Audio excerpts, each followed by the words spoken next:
Lo que estás viendo es la cara de un hombre que el gobierno de Estados Unidos lleva años buscando, pero que hasta hace unos días tú probablemente nunca habías visto. Se llama Juan Carlos Valencia González.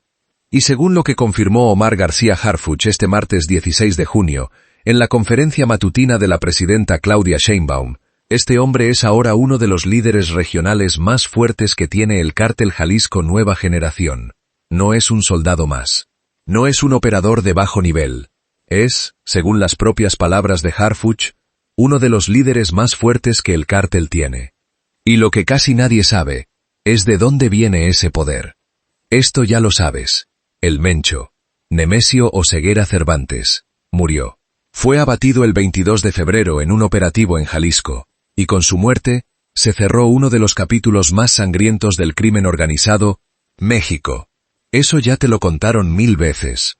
Lo que no te dijeron es, ¿quién quedó parado cuando el polvo se asentó?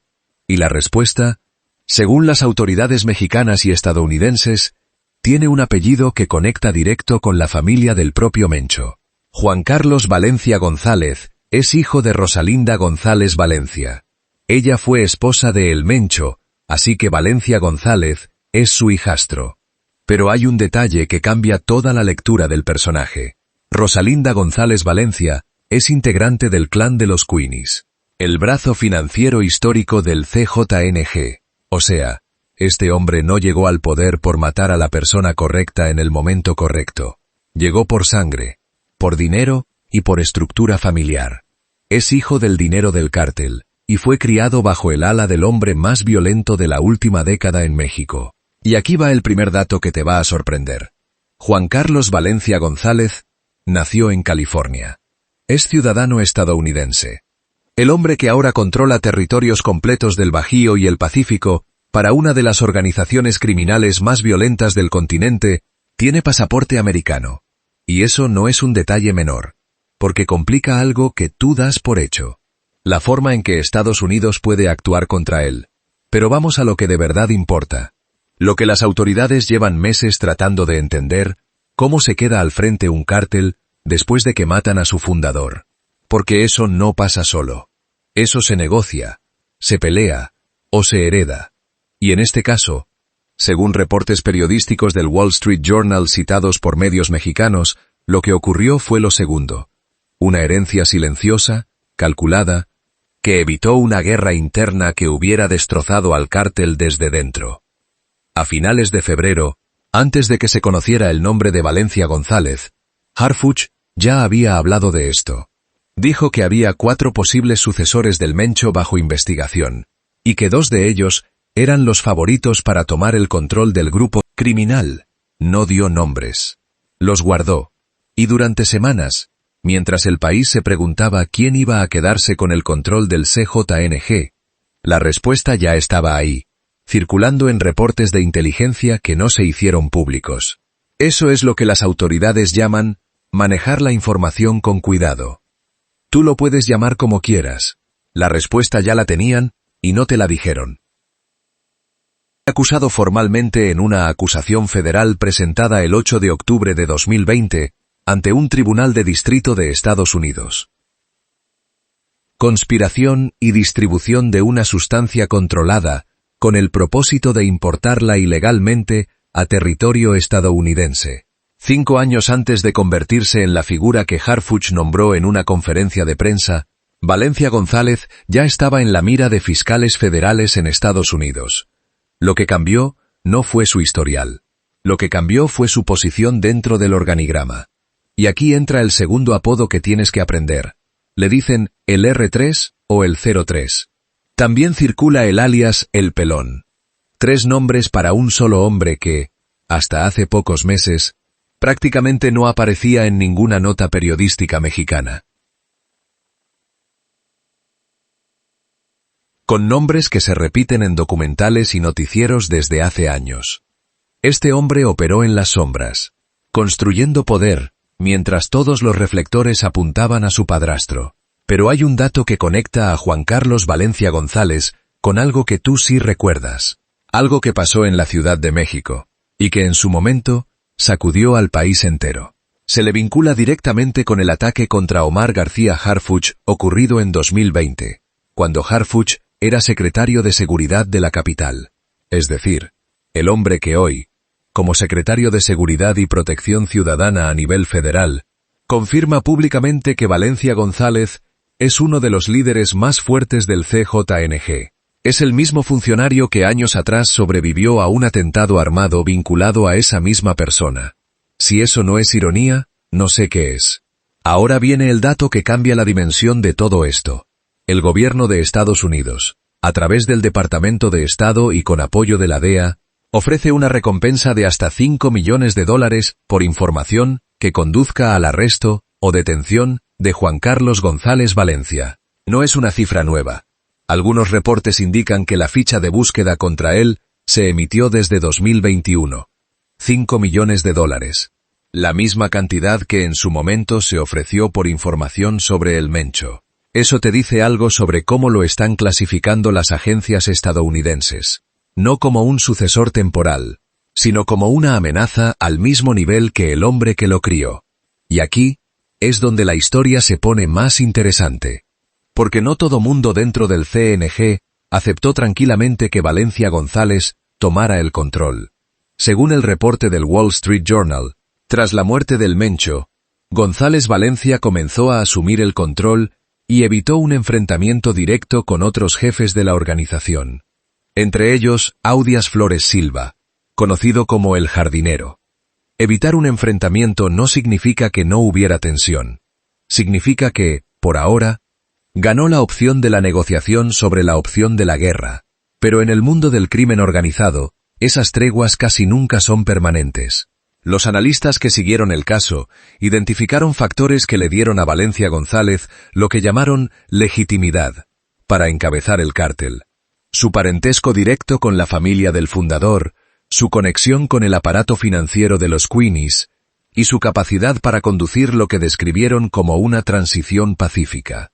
En otras palabras, no lo eligieron por ser el más violento. Lo eligieron porque era el que menos iba a hacer estallar al cártel desde adentro. Esto te toca más cerca de lo que crees. Y aquí está la razón. El control de Valencia González no se limita a un pedazo de territorio cualquiera. Según lo descrito por autoridades y analistas, su perfil combina el control militar de ciertas regiones del Bajío y el Pacífico con el manejo financiero de los activos familiares del cártel. Eso significa rutas de tráfico, redes de distribución y dinero que no se queda encerrado en un mapa. Se mueve. Y termina conectado con economías que tocan directamente la vida cotidiana de comunidades enteras, desde Jalisco hasta zonas fronterizas. Pero quédate con esto, porque viene un giro que reordena todo lo que acabas de escuchar.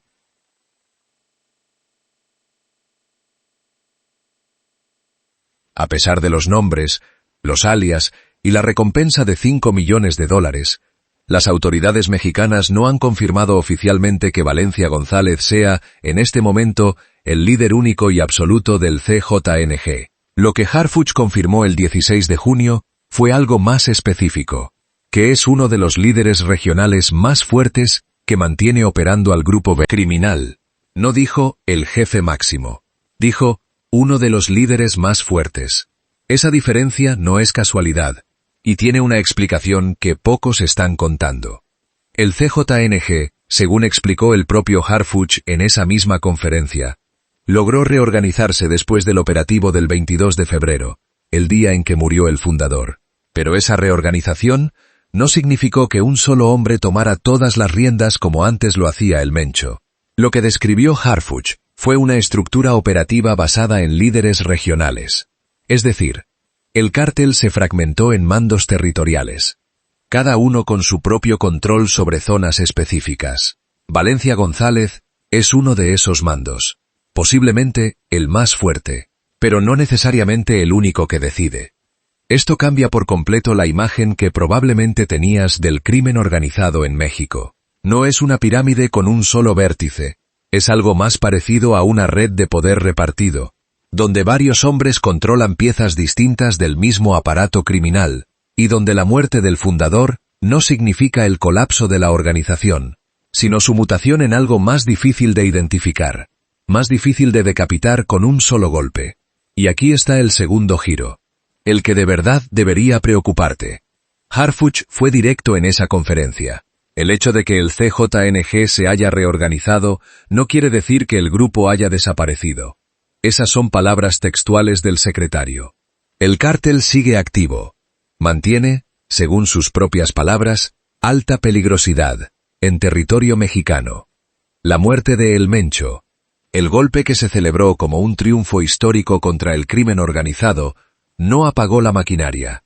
Solo cambió quién está al mando de cada pieza. Piensa en esto un segundo. Durante años, la estrategia de seguridad en México se construyó alrededor de una idea simple, casi reconfortante. Si cae el capo, cae el cártel.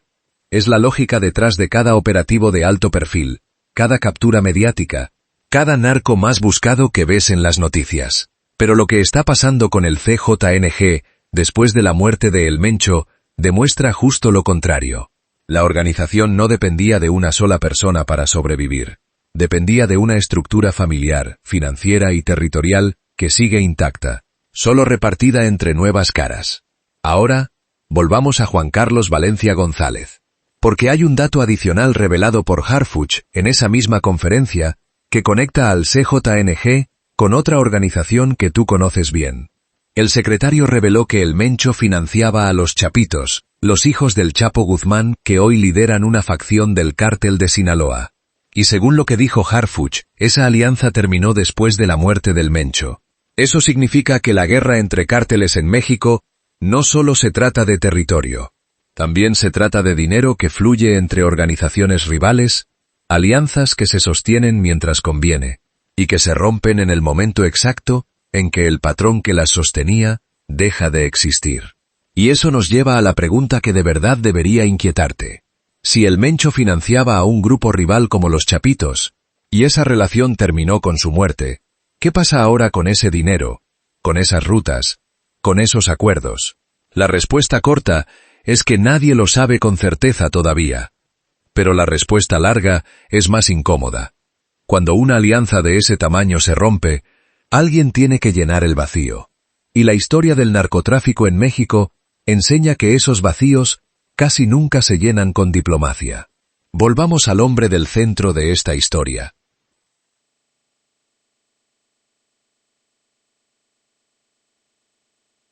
Algo que pocas veces se menciona cuando se habla de sucesión criminal: legitimidad de sangre. No llegó como un advenedizo que se impuso a la fuerza. Llegó como el hijo de la mujer que controla el dinero de los Queenies, criado dentro de la estructura del hombre más buscado de la última década. Eso le da algo que el dinero solo no compra: el respeto, o al menos la obediencia, de mandos que conocieron a El Mencho de cerca. Pero ese mismo origen es también su mayor vulnerabilidad. Porque mientras El Mencho construyó su poder durante décadas, peleando territorio palmo a palmo, Valencia González lo heredó. Y en el mundo del crimen organizado, lo que se hereda, se puede disputar. Cada mando regional que hoy lo respeta podría, en cualquier momento, decidir que la sangre no es suficiente para seguir obedeciendo. Esa es la tensión silenciosa que recorre toda esta historia. Un cártel que sobrevivió a la muerte de su fundador, pero que ahora depende de que un puñado de hombres armados sigan creyendo que vale la pena mantener la paz interna. Las autoridades mexicanas lo consideran un objetivo prioritario. Eso lo dijo Harfuch sin rodeos. Y aquí hay algo que conviene aclarar con precisión. Porque en este tipo de casos las palabras importan.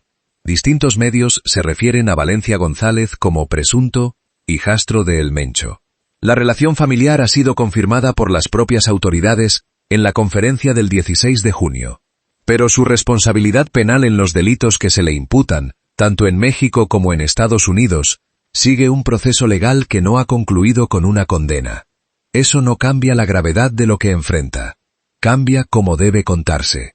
Ahora, ¿qué sigue? Esa es la pregunta que ni Harfuch ni el Departamento de Estado han respondido todavía. La recompensa de $5 millones sigue activa. La ficha de búsqueda sigue circulando entre agencias de inteligencia de los dos países. Y mientras eso pasa, Juan Carlos Valencia González sigue, según todo lo que se sabe hasta ahora, operando con libertad suficiente para mantener el control de territorios completos del Bajío y el Pacífico. Lo que tienes enfrente no es solo la historia de un narcotraficante más. Es la radiografía de cómo sobrevive una organización criminal cuando pierde a su líder histórico.